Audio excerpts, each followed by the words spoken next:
Assalamualaikum warahmatullahi wabarakatuh. Perkenalkan, nama saya Hanif Alifiah dari PJKR 3E yang ber-NPM 19 10 63 10 70 154. Saya di sini akan mempresentasikan pendekatan strategi pembelajaran. Saya di sini akan menjelaskan tentang pengertian, ciri-ciri, jenis pendekatan, dan macam-macam. Yang pertama itu ada pengertian pendekatan pembelajaran. Menurut para ahli, pendekatan menurut Gulo dalam Suprihatingrum 2013 halaman 146 adalah sudut pandang kita dalam memandang seluruh masalah yang ada dalam kegiatan belajar mengajar atau pembelajaran. Sudut pandang tersebut menggambarkan cara berpikir dan sikap seorang pendidik dalam menyelesaikan persoalan yang dihadapi pada kegiatan pembelajaran. Yang kedua, menurut Sanjaya. Sementara itu, Sanjaya dalam Suprihatiningrum 2013 halaman 146 berpendapat bahwa pendekatan pembelajaran dapat diartikan sebagai titik tolak atau sudut pandang kita terhadap proses pembelajaran. Selanjutnya ada ciri-ciri pendekatan pembelajaran.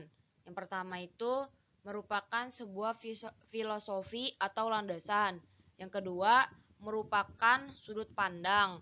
Yang ketiga serangkaian gagasan untuk mencapai tujuan tertentu. Yang keempat jalan yang ditempuh untuk menyampaikan pembelajaran. Selanjutnya ada jenis pendekatan pembelajaran.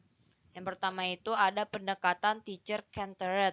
Pada pendekatan ini, pembelajaran berpusat pada guru sebagai seorang ahli yang memegang kontrol selama proses pembelajaran dalam aspek organisasi, materi, dan waktu.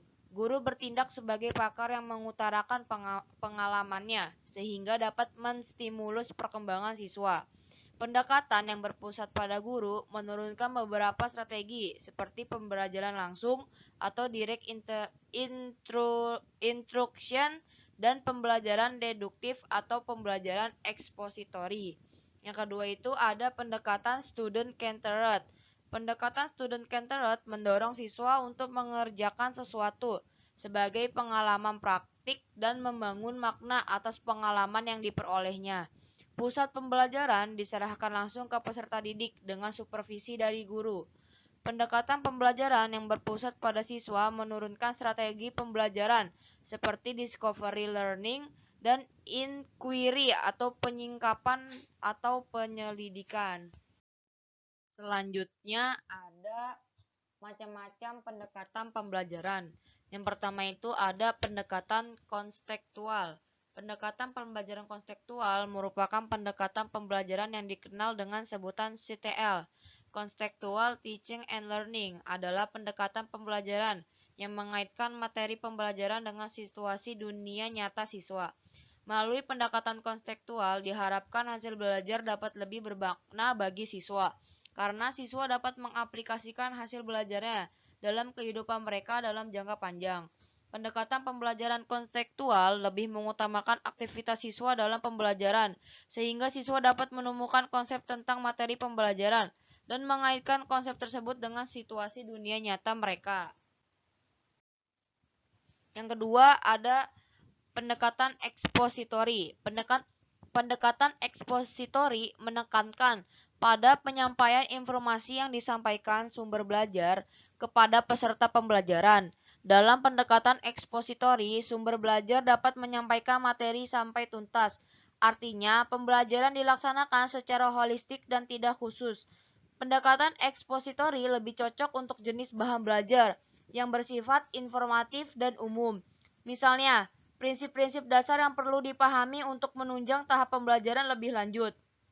Pendekatan ini juga hanya cocok apabila jumlah peserta didik dalam kegiatan pembelajaran relatif lebih banyak seperti dalam keadaan perkuliahan antar program studi di perguruan tinggi. Yang terakhir ada pendekatan induktif.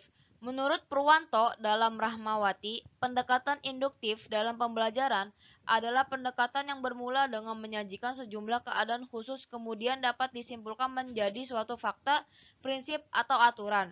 Pembelajaran diawali dengan memberikan contoh-contoh khusus, kemudian sampai pada generalisasinya. Dengan kata lain, pengajaran berawal dengan menyajikan sejumlah keadaan khusus, kemudian dapat disimpulkan menjadi suatu kesimpulan, prinsip atau aturan yang spesifik.